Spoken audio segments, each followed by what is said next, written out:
नमस्कार, आप देख रहे हैं एसबी इंडिया न्यूज़। कानपुर से अमजद खान की रिपोर्ट। 13 मार्च दिन 2021 दलित पिछड़ा अपेक्षित अल्पसंख्यक शिक्षक महासभा के तत्वावधान में शिक्षक समागम एवं बौद्ध कालीन इतिहास से संबंधित धम्मदीप एक ऐतिहासिक गाथा पुस्तक का विमोचन अध्यक्ष बार एसोसिएशन कानपुर श्री बलजीत यादव के कर कमलों द्वारा किया गया। यह पुस्तक लेखक राजेश गौतम द्वारा लिखी गई। उक्त कार्यक्रम की अध्यक्षता सेवर प्रेम जी बौद्ध एवं संचालन श्री शफीक उर रहमान द्वारा किया गया। वक्ताओं में कहा कि जिस मानवतावादी सद्दाम को तथागत बुद्ध में चलाया गया वह मानव ही नहीं अपितु परिणाम मात्र के कार्यकारिणी है। इसलिए जब जब इस राष्ट्र की हुकूमत ने तथागत बुद्ध के बताए गए रास्ते पर प्रशासन को चलाया तब तक भारत में सुख समृद्धि हुई और सोने की चिड़िया तथा विश्व गुरु कहलाया। कार्यक्रम में मुख्य वक्ता डॉक्टर सुभाष चंद्र, डॉक्टर प्रभात वाजपेयी के नाथ, पवन गुप्ता, धनीराम पैंथर के अलावा भुवनेश्वर भूषण, जुबेर, अखिलेश गौतम, दूधनाथ साधु, चरण वर्मा, डॉक्टर महादेव पीस गौतम, राजेश संखवाल, रामचंद्र जयप्रकाश, प्रेम शंकर, श्रीमती नीलम, अध्यक्ष कुमार सेवक, राम महेंद्र कुमार, सुरेश कुमार, पूनम, अनुराग सचांद, विमलेश कुमार, आत्मा राम, लल्ला बाबू, संदीप कुमार आदि लोग उपस्थित रहे। गौतम, मेरे द्वारा एक पुस्तक लिखी गई है धम्मदीप एक ऐतिहासिक गाथा।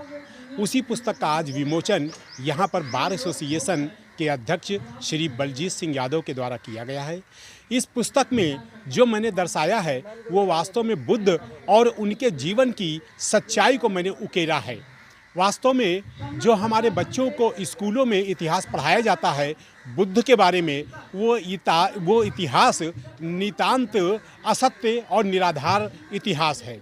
वास्तव में बुद्ध जी के बारे में ये कहा जाता है, जैसा कि इंटर की क्लासेस में लाइट ऑफ एशिया में पढ़ाया जाता है कि बुद्ध 29 साल तक कि उनके मन में वैराग्य ना आ जाए, इसलिए उनके पिता 29 साल तक उनको महलों में कैद रखते हैं। महलों के अंदर उनको हर सुख सुविधाएं मुहैया कराते हैं, जबकि ये सच्चाई नहीं है। बुद्ध जो सिद्धार्थ के नाम से पहले जाने जाते थे वो वास्तव में शिकार खेलने निकलते थे, वो जनता से मिलते थे, वो पढ़ते थे, रण कौशल के बारे में वो सब कुछ करते थे। तो वास्तव में वो बुद्ध बाहर निकलते थे।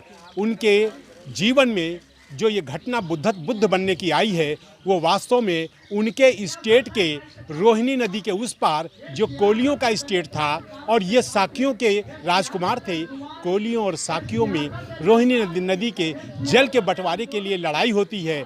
वो इस लड़ाई में कतई सहयोग नहीं करते हैं। वो कहते हैं रोहिणी मेरे भाई हैं, कोलिये मेरे भाई हैं और रोहिणी नदी का पानी हम दोनों को मिल बांट के इस्तेमाल करना चाहिए। और वो अपने देश के साथ में ना खड़े होकर शांति के साथ खड़े होते हैं, इसीलिए सजा के रूप में उनको देश निकाला दिया जाता है। ये सच्चाई है बुद्ध के बारे में। धम्मदीप की जो आपने विवेचना करी है कि आप लोगों से क्या अपील करना चाहते हैं?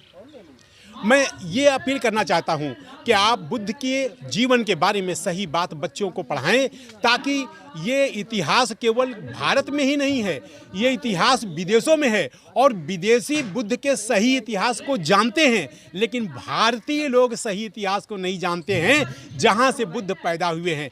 इसके बाद में जो बुद्ध राजा हुए हैं, बुद्ध राजाओं ने जो बुद्ध की शिक्षाओं पर चल के राज किया है तो हमारा देश समृद्ध हुआ है, विद्यावान हुआ है, हमारा देश सोने की चिड़िया हुआ है।